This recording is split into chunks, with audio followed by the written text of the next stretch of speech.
পর্যন্ত আমরা কেউ চোখে দেখি নাই। দেখছেন না, নারী বলবে না পুরুষ বলবে, না সন্তান বলবে না বাবা বলবে। কেন জানেন? সুখ আসে রহমতের চাদর আসলে, চাদর দিয়ে যখন ডাকা হয় তখন সুখ আসে। আল্লাহর রহমত ছাড়া সুখ আশা করা যায় না। আর আল্লাহর রহমত মুহাম্মদুর রাসূলুল্লাহ ছাড়া পাওয়া যায় না, না না না না না।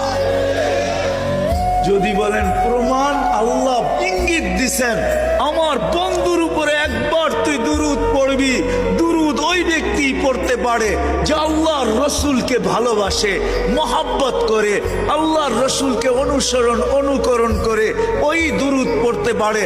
আল্লাহ বলে একবার পড়বি, 10টা রহমতের চাদর দিয়ে তোকে আমি ডাকবো। একবার পড়লে 10 বার, 10 বার পড়লে 100 বার, 100 বার পড়লে 1000